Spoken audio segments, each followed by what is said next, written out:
What's going on, everyone? Welcome back. Today, we're talking our top breakouts at every single position for the 2020 fantasy football season. Now, before we get into it, a quick reminder, check out the all new and updated website at alldaypigskin.com. Get some exclusive access to things like articles, etc. Also, while you're there, go ahead, get a copy of the 2020 ADP Fantasy Football Draft Guide. It's got everything you could want at a great price, from top 150 overall player rankings, from standard to PPR formats, all the way to player tiers, bios, projections, along with general fantasy advice as well. All the details in the description. And if you guys enjoy, hit that like button and subscribe. But for now, let's get right into it. Before we go into it, we do quickly want to preface that obviously every single year fantasy football, we go into it with a group of players that we're really high on for one reason or another, but more often than not, that reason is because we see major breakout potential and serious upside to finish in that RB1, wide receiver 1 category. And these breakouts don't necessarily have to be sleepers or late round players. They could be guys that have had big years in years past, but maybe the prior year specifically, it didn't go as planned. They could be drafted in the second, third round, but you basically realize their ADP should be much higher. For example, last year, we told you that go ahead, buy guys like Aaron Jones, Dalvin Cook, Leonard Fournette, Julian Edelman as often as you could, because they were in store for big years. And wouldn't you know it, all those guys finished in the top 10 fantasy scoring in standard or PPR formats by the end of the season. So today, we're going to go ahead and do the exact same, looking at the 2020 season and giving you these quote-unquote breakout candidates. Starting with our quarterbacks, we begin with Matt Ryan of the Atlanta Falcons. And at this point, we've talked a bunch, made plenty of videos where we highlight Matt Ryan and how much of an absolute steal he is heading into the 2020 season. So we'll keep this short. But basically, as of this video, the majority of drafting and ranking platforms still have Ryan ranked somewhere around their 8th to 10th best fantasy quarterback. In reality, though, Ryan's ceiling and more likely outcome for 2020 is a top 5 finish. But let's take a look at all these reasons for optimism once again. First and foremost, last season, a down year for the Falcons, yet they still led the entire NFL in pass attempts. Translation, this is a pass-heavy team with a quarterback that will get a bunch of volume. Also, keep this in mind. Matt Ryan in 2019 was a top 5 quarterback in terms of passing yards with nearly 4,500 yards through 15 games. As far as the weapons on this offense, maybe one of the best groups in the entire NFL. Julio Jones, Calvin Ridley, Hayden Hurst, and Todd Gurley. Also, the offensive line is returning a bunch of healthy starters. Let's also not forget that the Falcons are in the NFC South, aka the fantasy football goldmine in terms of scoring.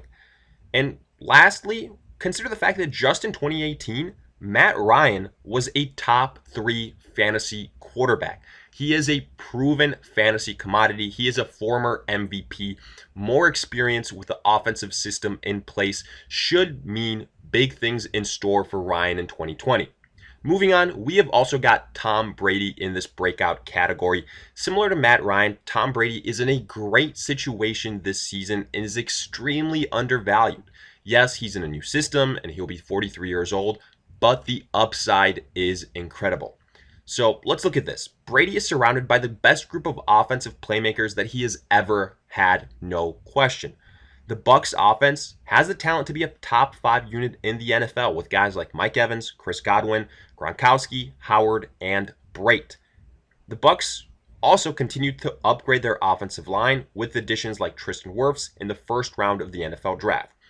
On top of this, Bruce Arians is notorious for being a head coach that produces high-octane offenses with pass-heavy quarterbacks.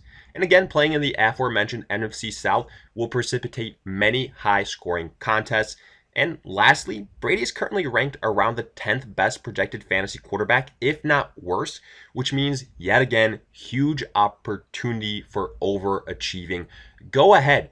Get a proven commodity again in Tom Brady. It's going to cost you probably a 9th, 10th round pick, somewhere along those lines. But with all these weapons around him, Tom Brady is in an amazing situation set up for success. Next up, we look at our running backs, and we begin with Kenyan Drake of the Arizona Cardinals. And sure, Drake might be a bit of a no-brainer here, as he is usually an early second-round pick, but think of this as a situation similar to Dalvin Cook last season.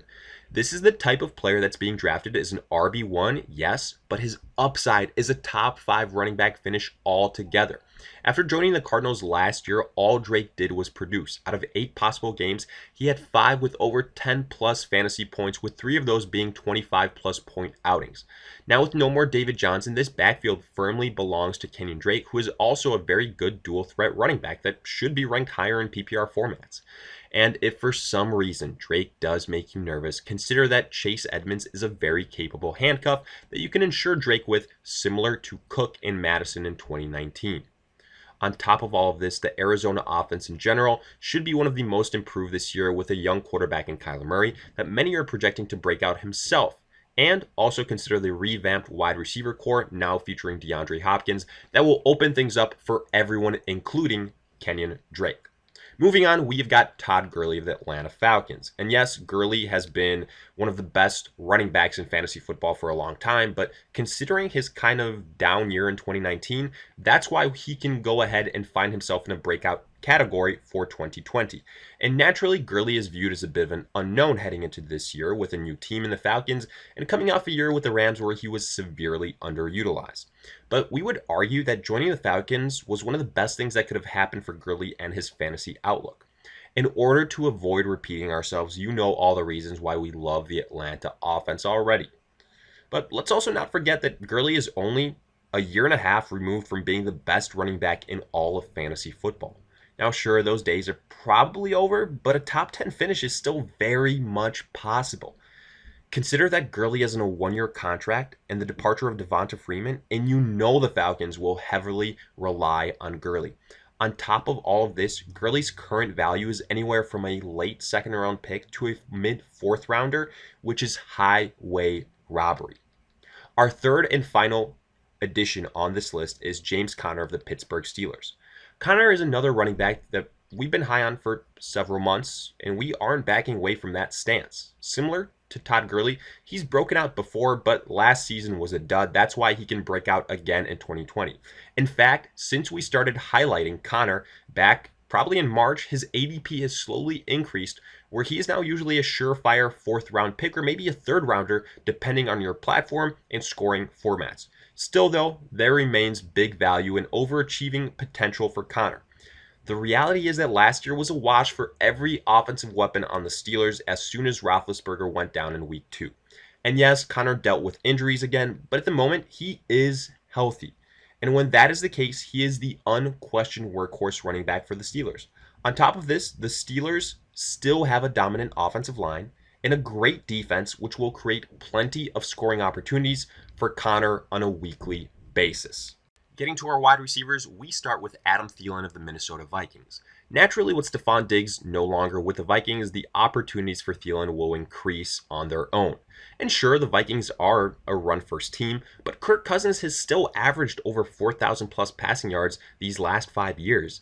And even if those numbers do go down, Thielen is currently by far and away the best wide receiver the Vikings have, so he'll naturally receive a lot of volume. In fact, the next group of wide receivers after Thielen are mediocre at best, with the best option probably being rookie Justin Jefferson, who will likely have a slower start to the season because of the COVID-19 situation in the sports landscape. And while 2019 was a disappointing year for Thielen due to injuries, let's not forget that the 2 years prior, he averaged over 100 receptions and was a wide receiver 1 in fantasy. That is the type of production we are expecting from Thielen in 2020, and with his current ADP being a 3rd or 4th rounder, there is great opportunity here. Next, we have got Calvin Ridley of the Atlanta Falcons, and there is a reason that Ridley has been most often pegged to be this year's Chris Godwin. Even though Ridley has yet to surpass 1,000 yards and is entering his 3rd year, his arrow is pointing way up for 2020. Similar to Godwin in 2019, Ridley is playing on a pass-heavy offense across a top 3 wide receiver, but also has an MVP quarterback throwing him the football. The bottom line is that even as a third, fourth round pick, as his current ADP, Ridley still has the ability to outperform his expectations as he can be a borderline top 10 fantasy wide receiver this year. We have gone in depth about why we are so high on other Atlanta offensive members, and the same holds true for Ridley. Opportunities will be aplenty for Ridley all year long, and playing in the NFC South will be a great boost 6 times during the year. Also, keep this in mind. If anything were to happen to Julio Jones, Ridley will automatically receive an even bigger bump in volume and ceiling as the main target for Matt Ryan in that case, and he'll become a no-brainer wide receiver one then. Finally, getting to our tight ends, we start with Evan Engram of the New York Giants. Can Engram stay healthy? That is honestly the main and only question when it comes to Ingram's fantasy value for 2020. Many people will tell you that Engram is too big of a risk to be trusted, and maybe to some degree that's true, but at his current ADP, the risk is absolutely outweighed by the reward. Just think about it this way. Last year, when healthy, Engram was a top 5 fantasy tight end, and in fact, would have finished the year as such if you extrapolate his stats for a full 16 games, as he was on pace for 900 plus receiving yards and 6 touchdowns. Couple that with the fact that Engram is a matchup nightmare for defenses and that Daniel Jones airs out the football a bunch, then that will translate to a lot of opportunities in 2020. We currently have Engram ranked as a high-end tier 2 tight end, and the ability to land him in the 6th, 7th, or 8th round in a position that can otherwise be a wasteland is something that you should be very excited about. And finally, we've got Jack Doyle of the Indianapolis Colts.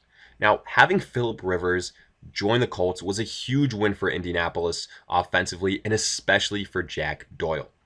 Currently a tight end that is ranked outside of the top 15 tight ends and might be going undrafted, Doyle has a serious upside.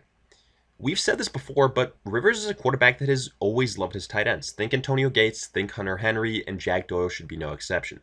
This paired with the departure of Eric Ebron will make Doyle a popular target. Now sure, the Colts added Trey Burton, but that was more so for depth, considering that Burton has struggled with injuries these last few seasons. Add to this that outside of T.Y. Hilton, Doyle is probably the next best consistent pass-catching option, which means he'll see a high percentage snap rate on a week-to-week basis. And again, that's another reason why the arrow continues to go up for Doyle. And even though Rivers is on the old side, let's not forget that he was third in the NFL in 2019 in passing yards. And that will be a big positive change for the Colts, who had to rely on Jacoby Brissett for the majority of 2019. All in all, this offense should get a nice facelift, and Jack Doyle should be a big reason for offensive success. So with that, we wrap up this position-wide breakdown of top breakout candidates in 2020. And as always, let us hear it in the comments section. Did you agree, disagree? Do you have other candidates that we didn't mention, along with any other fantasy questions you might have? And as always, if you guys enjoyed, hit that like button, subscribe. Also check us out online at alldaypigskin.com. Get a copy of the 2020 ADP Fantasy Football Draft Guide. Great value. It's got everything you could possibly want. Check out the description for all the details. And in the meantime, we'll see you guys in future videos.